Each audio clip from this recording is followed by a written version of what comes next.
Greetings. Greetings. There we go. Good news is I am not one of your speakers tonight.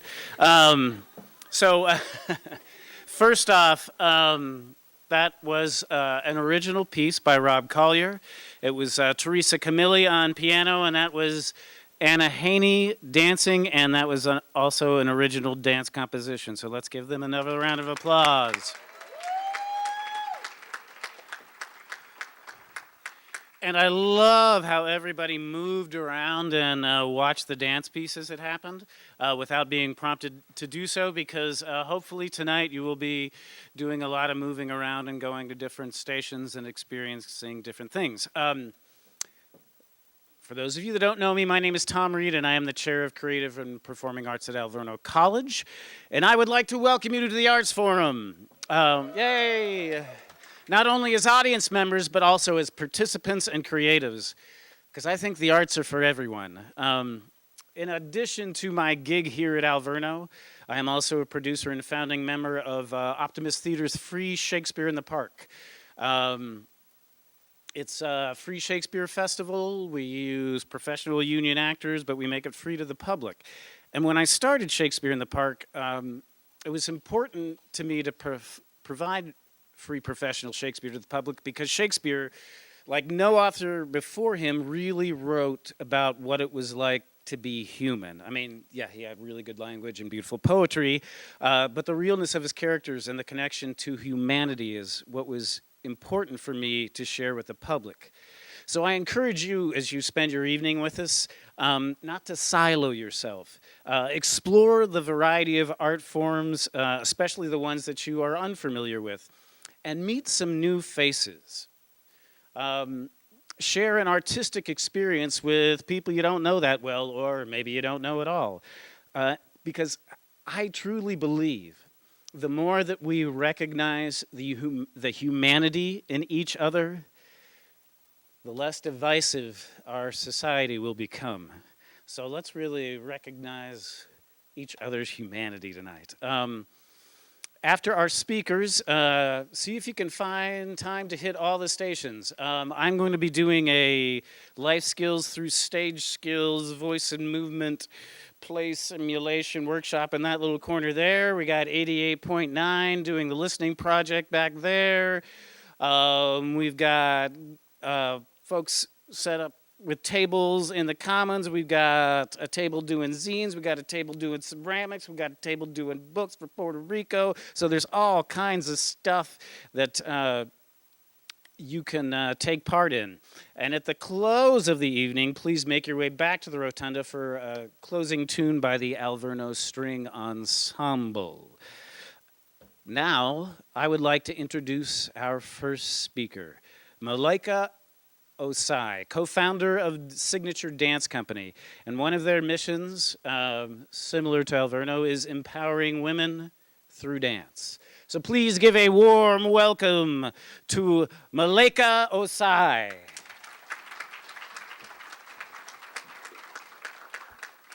Thank you all so much. I'm so happy to be here. Thank you so very much for inviting me into your space and to speak about the arts and dance.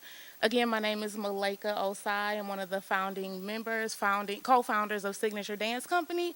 We've been a company, we just turned 15 in January, so we're going strong. We're a teenager now. So it has been definitely a pleasure to serve in the capacity as co-founder. And I'm also doing grant writing for the company, as well as mentoring for the company. So I just want to tell you a little bit about what we do and how we use dance and other arts to kind of empower young ladies. So we start the classes, we do community classes in our company, and those classes start at 3 years old. So we have the little people in, and is it okay if I don't use the mic? Can you guys hear me? Okay, so the little people are able to come in, and we're teaching them basically kind of just movement, like how to know your body, what are some things that you can do that you didn't know you could do in the past. They're still just learning. So starting at 3 years old, we get them in and we get them jumping and moving and letting them know like, hey, you can do this, you can skip. And it's really great to just see that innocence and to kind of just see them learn and to see them brighten up, how they lighten and brighten once they realize they can do something. And I feel like that is very empowering for anyone, but we work with girls, so that's very empowering in the world today. Building the confidence of the young ladies is something that is very, very important to us. And I believe that the arts in general is something that helps people to build their confidence. Getting up here is a confidence builder. I need y'all to smile at me, please. Yeah, doing anything in the arts and in the public is a confidence builder. So we founded our company on, well, I'm gonna give you the mission statement. So our mission is sharing without compromise all of our God-given talents while helping others realize their own. So while our foundation is dance, we also help them realize their talents in other areas. For example, every year, and I'm so not going off of what's on this paper. Do y'all see it though? I'm like, oh, this is great. I should hold it. Sorry. All right. Sorry about that. So, one of the things that is very unique about Signature is that a lot of the girls who have come through the company have been there for years. Like they started at 5 and 6 years old, and now they're in college. And a lot of times, what they do is they go to college and then they come back and volunteer for Signature. So, a great example of that is just this past January, we had our big show in Pittman Theater. So, every January, we have a show. You guys should come next year. And the stage manager, so this young lady was running the entire show. Like, y'all know how big Pittman is. And so we usually, like fill it up. And this young lady who just completed her first semester in college in Florida ran the entire production. And it's like when she came to us, she was like 6. So she has like cultivated so much of her arts just through Signature. So she started off dancing and realized, yeah, I don't really like that much. She like, yeah. Okay, well, what else do you like to do? You like sound? Her father is a sound person, a sound engineer. So she's like, yeah, let's try that. So she ran the sound at our show one day after getting some training. She ran the lights at our show. Like, so we are big on helping young ladies realize some of the things that they enjoy doing and then pushing them in that direction, encouraging them to go in that direction. Just a couple other examples. There is a young lady who started with our company. Her name is Jade Sharon. She just completed her master's degree at UCLA in, I don't know what the whole program name is, but it's in dance. So, and she started her own leotard line for young ladies who have darker skin and are on the thicker side or the heavier side. Like she has her own leotard line. Like, where do they do that? Like, out of Milwaukee, that's great. So she has been like under our wing, kind of our little sister since she was a little girl. So it's just amazing to kind of see how dance and how the arts influence people's lives, how it empowers them to do things like they may not have done in other areas or in other situations. Let me look back here and see kind of what else I wanted to say to you all. So one of the things that we use within Signature Dance Company to help us reach the young ladies is a retreat. So actually this weekend, we're taking our full company, it'll be about 35 or 40 girls, out to Oconomowoc to do a retreat from Friday to Sunday. Y'all want to help us this week? Like, whoo, this is serious. So we have them for those 3 days, and I mean, we are doing. So the purpose of it is to help them to connect with themselves, to help them to connect with each other, and to help them to connect to God. So those are our three main focuses, and we do that in a variety of ways. Now, y'all know it has to be interactive because they're not gonna sit there and for a whole weekend and just listen to us. No. So we have to be very, very creative when we plan our workshops. We get a theme for the year, and then we do these workshops that are active, interactive, so that we can keep the little 6-year-olds' attention and the high schoolers, because sometimes they're a lot worse to keep their attention, like me. So yeah, we do a lot of things that help them to connect with each other, with themselves, and with God. So that's what we're doing this weekend. And out of that, we also do a mentor group. So we have young ladies who are in our senior company. That's the highest level within the company. And they volunteer their time to mentor groups of young ladies. And this is very unique to Signature Dance Company because, I mean, a lot of people can go to a lot of companies across the city, but there are some things that are unique to us, and being in a mentorship program and building that relationship with one of the leaders is one of the things that we kind of take pride in, and we like push that, like, this is what you're going to get at when you come to Signature. This is what you have to look forward to. The girls create a sisterhood with themselves, amongst themselves, and they empower each other. They hold each other accountable. It is very inspiring. And I did have something like this when I was younger, too. I started with the arts when I was in high school, singing in a gospel choir. But y'all don't want to hear me sing today. I'm just telling you that right now. But that actually opened my eyes. Oh, I don't like singing because I'm not good at it, but I like dancing. So back when I was like 14 years old, I'm like, oh, this is great. I like dancing. Little did I know 14, 15 years later that I would be helping to start a dance company. So that was kind of planted in me as a child.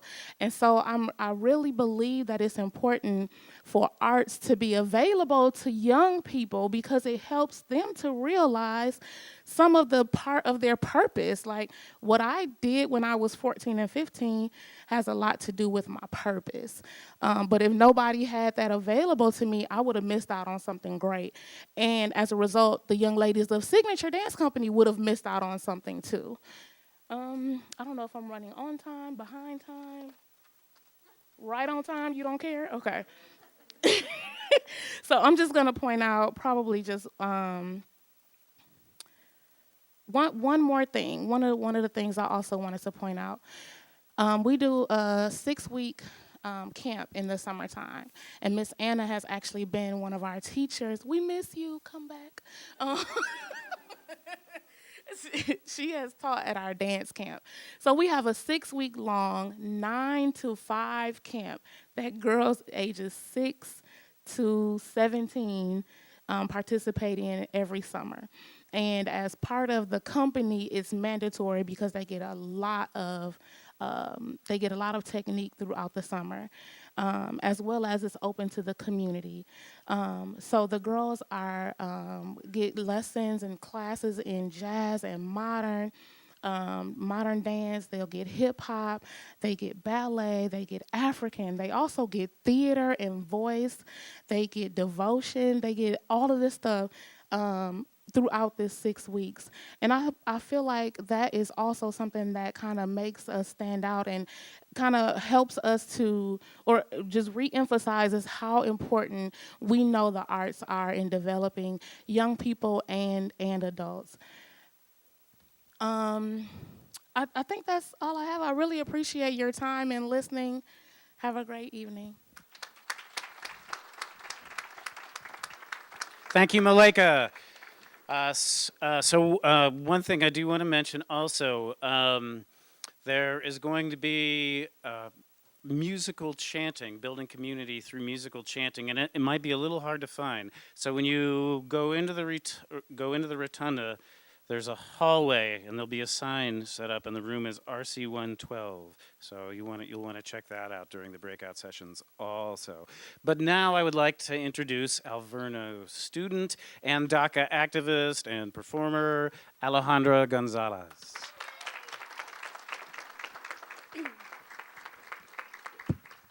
Thank you.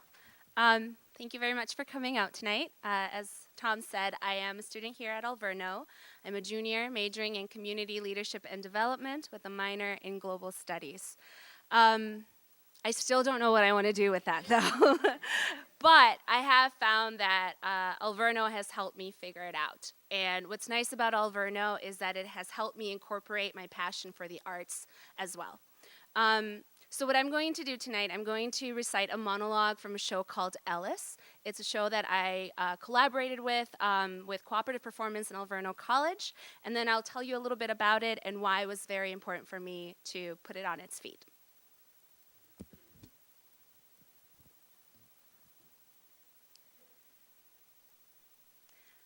I love telling people how I met him. It was magical. The night before, I had given up dating. I was done with men. 1 minute they wanted to commit, the next they just wanted to be friends. So I deleted Tinder and downloaded Pokemon Go. That day, my friends planned for a night out. I couldn't go because I had to babysit like always, but after I was done, I decided to check in. Hey guys, anyone still out? He was the first to reply. He said he could be pushed to go to 42 Lounge if anybody really wanted to. Okay, I thought. I didn't care.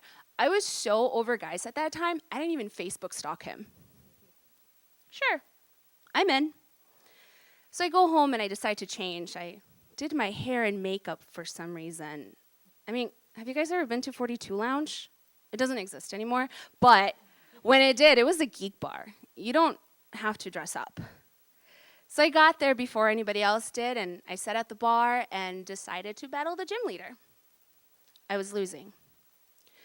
I look over my shoulder and, holy smokes, that dude is hot. Okay, be cool, Gonzalez. Be cool. Oh, good, you wore the dress that shows off your boobs. Okay, did he just wave at me? Oh, he's smiling. Okay, he's coming this way. Be cool, be cool, be cool, be cool. Hi! Yeah, I took him home that night.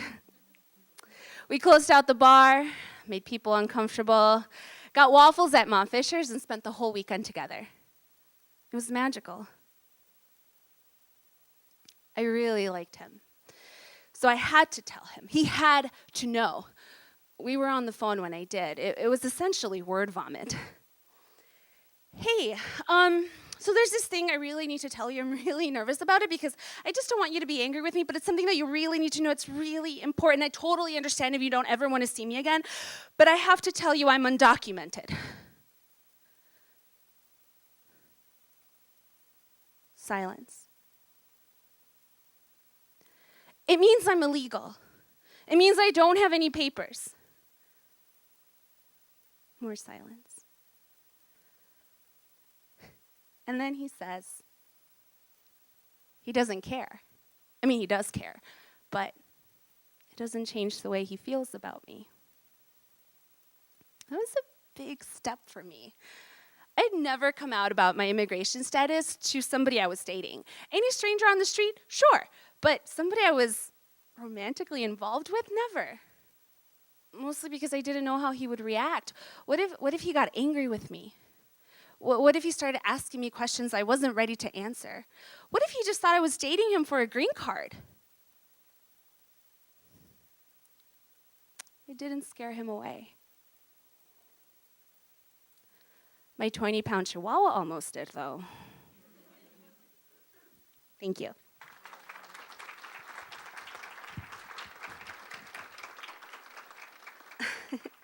So a little about me. I was brought to this country when I was 5. I found out I was undocumented when I was about 12, and I didn't realize what that meant until I was a junior in high school. At that time, I was at Milwaukee High School of the Arts, majoring in theater, And it was a time of anxiety for me. I was really nervous. A lot of my friends knew what they wanted to do after they graduated. They knew that what colleges they were going to apply to, what schools they were going to attend, what jobs they were going to get. And I just knew that when I graduated, I wouldn't be safe anymore. At that time, we really didn't talk about our immigration status. It was really taboo. The theater was my escape. It's where I got to do it. I got really close with my friends. If anybody here has done theater before, they know that you really become a family in that space. And it was the only space where I could talk about my immigration status without any fear. And it was also a space where I could pretend to be somebody else. And that was very important to me. After graduation, it got dark. I became self-destructive. I started to harm myself physically. I started to abuse certain substances. And if it wasn't for my mom, I don't think I would be here. So when President Obama signed the Deferred Action for Childhood Arrivals in 2012, it was a really big relief for me. That's DACA. And basically what that granted me was a work permit, a social security number, and protection from being deported, and the ability to live my life. It's basically what it became. I applied here at Alverno and was accepted.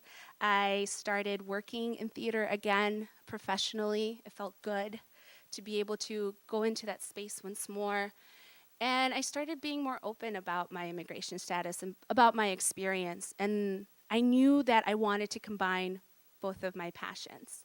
So when Cooperative Performance approached me about producing a show about immigrants, I was like, yes, finally. I don't know if you guys have consumed a lot of Milwaukee theater, but the part of the Milwaukee theater that I was in, it was difficult because I never saw myself portrayed on stage. I loved it, but it was never me. So this was the opportunity to tell not just my story, but like other people's stories.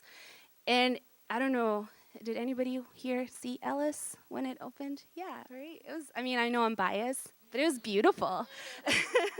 It was not just stories of undocumented immigrants. It was stories about, there's a story about a refugee from Kosovo. There was a story about an expat, so like somebody that lived in the United States and then moved overseas, and now they missed Dunkin' Donuts. There was a story about a girl that was from China that was adopted by a family here in the Midwest. It was just this, it was the first time that I saw a true representation of our city on stage. And it was beautiful. I found that in my experience as an activist, that sharing your story has power. It allows you to humanize not just yourself, but a whole group of people. You know, we unfortunately live in a time where anti-immigrant rhetoric is strong, and usually the actions of one person reflects onto that whole group. And I think that art definitely has a place in activism. We've seen it, not just visual art, but performative art. And I encourage all of you to share your stories. Thank you.